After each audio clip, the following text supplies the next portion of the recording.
Hello दोस्तों, मैं Rohit Kumar revision teaching गुरु channel पर आपका स्वागत करता हूं। तो जैसे कि आप सभी जानते हैं कि हम लोग जो है महेश कुमार वर्मल सर का एनसीईआरटी सार संग्रह देख रहे थे, जिसमें कि पिछली 2 वीडियो हम लोगों ने डिस्कस कर चुका है। पिछली 2 वीडियो में जो है 1857 की क्रांति से रिलेटेड पहला वीडियो और दूसरी वीडियो जनजातीय आंदोलन से रिलेटेड वीडियो था, जो अपलोड हो चुकी है। आप नहीं देखें तो उसे देख सकते हैं। और हम लोग जो है अगली सीरीज़ की बात कर रहे हैं एनसीईआरटी सार संग्रह में महेश कुमार वर्मल सर का, जो कि स्पेशली एनसीईआरटी से ही सारे क्वेश्चंस उसमें उठाए गए हैं और बहुत ही इंपॉर्टेंट है। प्रत्येक क्वेश्चंस एग्जाम के पॉइंट से काफ़ी इंपॉर्टेंट है। तो हम लोग सिर्फ उनके बारे में ही बात करेंगे, उनके बारे में बात करने वाले हैं। और ये वन लाइनर क्वेश्चन आपका कौन सा है? One liner. तो आप देख सकते हैं ये वन लाइनर क्वेश्चन है सारा, ठीक है। और 6 to 11 तक का इसमें सारे जो है आपको एनसीईआरटी के क्वेश्चंस कवर किए हुए हैं, ठीक है। तो चलिए हम लोग बात करते हैं आगे कि ये चैप्टर कौन सा चैप्टर है। तो देख सकते हैं पहला चैप्टर आपको है ब्रिटिश भारत में शिक्षा का विकास। ब्रिटिश भारत में शिक्षा का विकास, ये बहुत ही इंपॉर्टेंट चैप्टर है और इससे हर बार कहीं कहीं एग्जाम में क्वेश्चंस बनते हैं, ठीक है। तो आप देख सकते हैं सबसे पहला क्वेश्चन जो है इसमें आपको कौन सा है, सबसे पहला क्वेश्चन देख सकते हैं ब्रिटिश भारत में शिक्षा का विकास से संबंधित है, जिसमें कि आपको दिया हुआ है व्यक्तिगत प्रयासों से सबसे पहले सर्वप्रथम जो है आपको मदरसा की स्थापना किसने की। तो सबसे पहले व्यक्तिगत प्रयासों से मदरसा की स्थापना, इसमें जो सबसे बड़ा योगदान है वो आपको वॉरेन हेस्टिंग्स का है। किसका है? तो वॉरेन हेस्टिंग्स का सबसे बड़ा योगदान है मदरसा की स्थापना में। मदरसा जो है मुस्लिम बच्चों के लिए स्पेशली जो है अरबी भाषा में जो शिक्षा दिया जाता है, शिक्षा देने वाले एक स्कूल होते हैं, उसे मदरसा कहा जाता है। तो देख सकते हैं इसके सबसे पहले जो है कहीं कहीं इसकी स्थापना वॉरेन हेस्टिंग्स का व्यक्तिगत प्रयास था। दूसरा क्वेश्चन की बात करें तो वर्ष 1784 ईस्वी में आपको जो है कलकत्ता में एशियाटिक सोसाइटी ऑफ बंगाल की स्थापना किसने की? तो सर विलियम जोन्स ने। किसने की? सर विलियम जोन्स ने। तो आप देख सकते हैं एशियाटिक सोसाइटी ऑफ बंगाल के अधीन सर्वप्रथम भागवत गीता का अंग्रेजी में अनुवाद, यानी एशियाटिक सोसाइटी के ऑफ बंगाल के अधीन जो है सर्वप्रथम भगवत गीता का, आपको ये बहुत इंपॉर्टेंट है, भगवत गीता का अंग्रेजी में अनुवाद चार्ल्स विल्किंस ने किया था। तो ये क्वेश्चन पूछा जाएगा कि भगवत गीता का अंग्रेजी में अनुवाद जो है किसने किया? तो चार्ल्स विल्किंस ने, या जो है एशियाटिक सोसाइटी के अंडर ही वर्क कर रहे थे। इसके बाद आप दूसरा देख सकते हैं कालिदास की प्रसिद्ध रचना अभिज्ञान शाकुंतलम, इनकी भी कृति जो अभिज्ञान शाकुंतलम है, आपको इसकी रचना को भी सर विलियम जोन्स ने आपको जो है ये अंग्रेजी में अनुवाद किया है। नेक्स्ट क्वेश्चन की बात करें हम लोग तो देख सकते हैं कि प्रथम संस्कृत विश्वविद्यालय की स्थापना जो है किसके द्वारा किया गया? तो ये आपको जोनाथन डंकन द्वारा, किसके द्वारा? जोनाथन डंकन द्वारा किया गया, ठीक है। और वर्ष 1800 ईस्वी में कोलकाता में असैन्य अधिकारियों के प्रशिक्षण हेतु फोर्ट विलियम कॉलेज की स्थापना।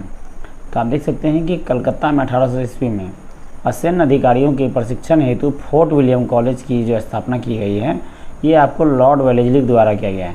लॉर्ड वेलेस्ली यही है जो भारत में मतलब 1857 की क्रांति के समय में सहायक संधि लाया गया था, है ना। इसके दौरान ही सहायक संधि लाया गया था और जो अवध को ज़बरदस्ती मिलाया गया, तो अवध को ज़बरदस्ती मिलाने के कारण जो 1857 का विद्रोह पूरी तरीके से मतलब उभर कर सामने आया। तो ये वही लॉर्ड वेलेस्ली है। और देख सकते हैं वर्ष 1800 ईस्वी में कलकत्ता में असैन्य अधिकारियों के प्रशिक्षण हेतु फोर्ट विलियम कॉलेज की स्थापना इसी के द्वारा किया गया था, लॉर्ड वेलेस्ली के द्वारा।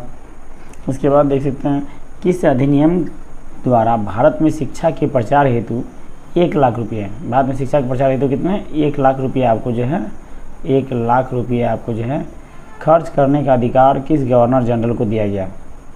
क्वेश्चन है किस गवर्नर जनरल को दिया गया? हाँ, ठीक है। तो आपको किस अधिनियम के द्वारा, मतलब कि गवर्नर जनरल को आपको 1 लाख रुपये शिक्षा पे खर्च करने के लिए दिया गया? तो ये जो है ना, ये आपको चार्टर अधिनियम 1813 है। और देख सकते हैं ये चार्टर अधिनियम जब 1813 जिस समय आया था, उसमें मुक्त व्यापार नीति भी आया था इंग्लैंड से, ठीक है।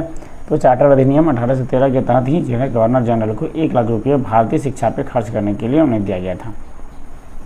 नेक्स्ट अगली बात करें तो नेक्स्ट क्वेश्चन में आप देख सकते हैं कि किस घोषणा पत्र को भारतीय शिक्षा का मैग्ना कार्टा कहा जाता है। तो ये वुड घोषणा पत्र जो है उसको, जो 1854 ईस्वी में आया, इसे भारतीय शिक्षा का मैग्ना कार्टा कहा जाता है। तो ये वुड साहब के संबंध में आया था। और मनुस्मृति का प्रथम ग्रंथ, जिसका अनुवाद सबसे पहले संस्कृत से अंग्रेजी भाषा में एक कोड ऑफ जेंटुलॉज के नाम से प्रकाशित हुआ। तो याद रखेंगे आप लोग कि मनुस्मृति का प्रथम ग्रंथ है, जिसका कि सबसे पहले वो संस्कृत भाषा में वो लिखी गई थी, और संस्कृत भाषा में जो लिखा गया तो उसका अनुवाद आपको अंग्रेजी भाषा में एक कोड ऑफ जेंटुलॉज के नाम से प्रकाशित किया गया। एक कोड ऑफ जेंटुलॉज, ये काफ़ी इंपॉर्टेंट है, ये भी पॉइंट याद रखेंगे आप लोग। ठीक है, नेक्स्ट देख सकते हैं पेरिस स्थित रॉयल सोसाइटी, यानी कि पेरिस स्थित रॉयल एशियाटिक सोसाइटी की सदस्यता किस भारतीय को प्रदान की गई? तो माइकल मधुसूदन दत्त के द्वारा प्रदान की गई। किसके द्वारा? माइकल मधुसूदन दत्त। इसके बाद आप देख सकते हैं बम्बई में प्रथम महिला विश्वविद्यालय की स्थापना किसके प्रयासों से हुई? तो डी.के. कर्वे द्वारा। किसके द्वारा? तो आपको डी.के. कर्वे द्वारा बम्बई में पहला विश्वविद्यालय की स्थापना हुई, डी.के. कर्वे द्वारा। नेक्स्ट देख सकते हैं भारतीय विश्वविद्यालयों में धार्मिक शिक्षा के लिए किसने प्रबल रूप से वकालत की? तो भारतीय विश्वविद्यालय में धार्मिक शिक्षा के लिए सबसे ज़्यादा प्रबल रूप से जो वकालत की वो मदन मोहन मालवीय ने किया। किसने किया? मदन मोहन मालवीय ने। नेक्स्ट देख सकते हैं आप बनारस हिंदू विश्वविद्यालय का शिलान्यास किसके द्वारा किया गया? तो बनारस हिंदू विश्वविद्यालय का शिलान्यास तो लॉर्ड हार्डिंग के द्वारा किया गया था। लेकिन इससे रिलेटेड और कुछ विशेष इन्फॉर्मेशन आप देख सकते हैं। भारत में शिक्षा के क्षेत्र में विकास के लिए एनी बेसेंट, सबसे पहले कौन है? ये एनी बेसेंट शिक्षा के क्षेत्र में आपको जो है वर्ष 1898 ईस्वी में सेंट्रल हिंदू कॉलेज की स्थापना की। किसकी स्थापना की? सेंट्रल हिंदू कॉलेज की स्थापना की। और जो वर्ष 1916 में मदन मोहन मालवीय के प्रयासों से बनारस हिंदू विश्वविद्यालय, किस नाम से? तो बनारस हिंदू विश्वविद्यालय के नाम से यह प्रकाशित हुआ। इसके नाम से बनारस हिंदू विश्वविद्यालय, देख सकते हैं आप, ये बनारस हिंदू विश्वविद्यालय के नाम से प्रकाशित हुआ। नेक्स्ट देख सकते हैं कि वर्ष 1800 ईस्वी में आपको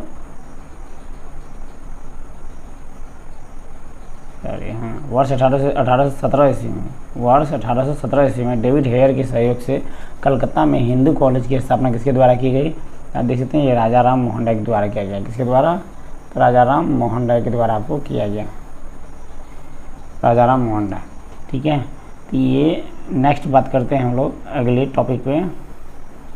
तो देख सकते हैं जो आपको 1 लाख रुपये खर्च करने का जो अधिनियम दिया था, तो चार्टर एक्ट 1813 के द्वारा।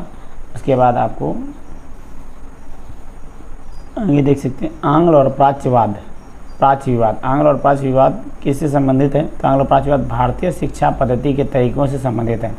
भारत में आपको पता होना चाहिए कि भारत में जो है ना शिक्षा से रिलेटेड आंग्लवादी विचारधारा और प्राच्यवादी विचारधारा, इन दोनों में जो है ना मतभेद छिड़ गया, इन दोनों में मतलब विवाद छिड़ गया।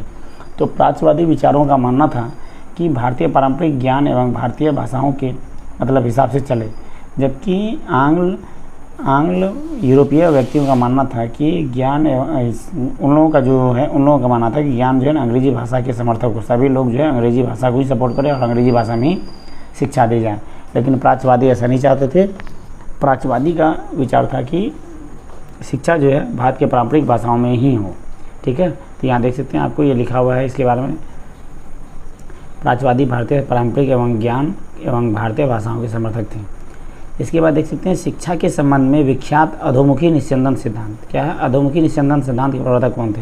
यह मैकाले का एक अधोमुखी निस्यंदन सिद्धांत था।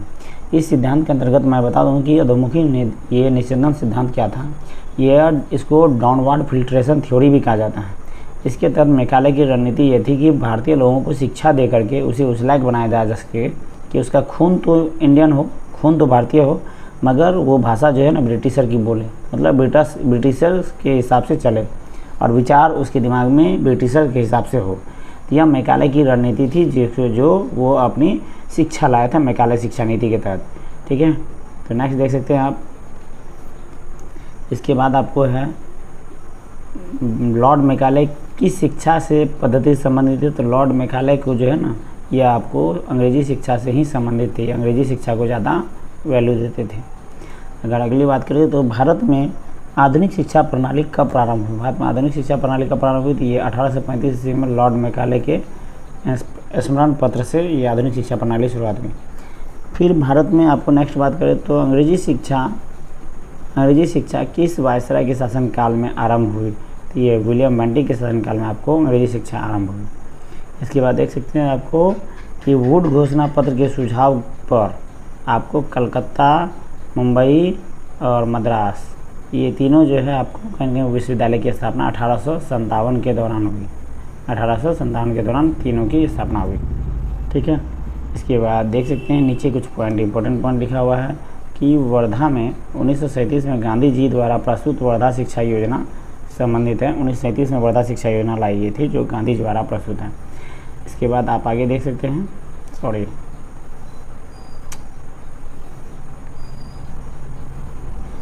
यहाँ पे देख सकते हैं नेक्स्ट आपको क्वेश्चन दिया हुआ है कि वर्ष 1817 में डेविड हेयर के सहयोग से कलकत्ता में हिंदू कॉलेज की स्थापना किसके द्वारा की गई, तो राजा राम मोहन राय के द्वारा आपको कलकत्ता में हिंदू कॉलेज की स्थापना की गई, ठीक है, राजा राम मोहन राय द्वारा आपको।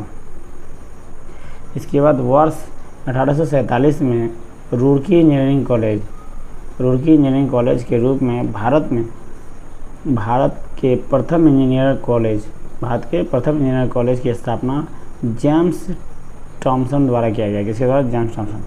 शिक्षा संबंधित किस विश्वविद्यालय आयोग के सदस्य 2 भारतीय जस्टिस गुरु दास बनर्जी और सैयद हुसैन बिलग्रामी थे, तो वो रेलवे आयोग। तो याद रखेंगे आप कि शिक्षा से संबंधित किस विश्वविद्यालय आयोग के सदस्य 2 भारतीय जस्टिस गुरुदास बनर्जी और सैयद हुसैन बिलग्रामी थे, तो रेलवे आयोग के थे। चलिए आगे कुछ इंपॉर्टेंट है, प्रमुख शिक्षा आयोग से रिलेटेड है और यही रेलवे आयोग है जिसकी स्थापना जो है आपको, यह एक रेलवे आयोग को विश्वविद्यालय आयोग भी कहा जाता है, जो 1902 में करजन साहब के द्वारा इसकी स्थापना की गई थी। कौन सा, रेलवे आयोग का। तो ये रेलवे आयोग की स्थापना जो है 1902 में लॉर्ड करजन साहब के द्वारा किया गया। नेक्स्ट बात करें तो आप देख सकते हैं कि यहाँ चार्ल्स वुड डिस्पैच योजना लाई गई सबसे पहले, जो कि 1851 में आपको लॉर्ड डलहौजी के द्वारा लाया गया। उसके बाद आपको हंटर आयोग लाया गया, जो कि आपको 1882 में लॉर्ड रिपन के द्वारा लाया गया। इसके बाद आपको रेलवे आयोग जो विश्वविद्यालय आयोग से रिलेटेड है 1902 में आपको करजन के द्वारा लाया गया। और इसके बाद आपको ये सभी शिक्षा आयोग से रिलेटेड है जो भारत में लाए गए। सेटलर आयोग आया जो 1917 में आपको लॉर्ड चैम्सफोर्ड के द्वारा लाया गया। और इंच कैप आयोग है, यह जो है आपको 1927 ईस्वी में लॉर्ड रीडिंग के द्वारा लाया गया। फिर आपको बात करें तो हटांग समिति जो कि प्राथमिक शिक्षा से संबंधित है, इस समिति को 1929 में लॉर्ड इरविन ने लाया, हटांग समिति। और प्रौढ़ शिक्षा जो है था ये आपको यानी यंग एज की शिक्षा हो गई, जो लिंडसे आयोग के द्वारा 1929 में आपको लाया गया, जो लॉर्ड इरविन द्वारा। इसके बाद आपको बात करें तो सर्जेंट आयोग या 1944 में लॉर्ड वेवेल द्वारा लाया गया। और राधा कृष्णन आयोग जो है आपको 1948 में माउंट बेटन के द्वारा लाया गया। तो ये सभी कुछ महत्वपूर्ण इंपॉर्टेंट आपको प्रमुख शिक्षा आयोग था, जो कि एग्जाम के पॉइंट ऑफ व्यू से काफ़ी इंपॉर्टेंट है, ठीक है। तो आशा करता हूँ इस वीडियो में आपको जो है ना, इस वीडियो से बहुत ज़्यादा लाभ आपको मिला होगा और बेहतर तरीके से समझ में आया होगा। तो NCERT महिष्कार वनमाल सर का NCERT सार संग्रह के लिए आप बने रहिए अगली वीडियो के लिए, और पसंद आए तो लाइक शेयर सब्सक्राइब जरूर करें। धन्यवाद।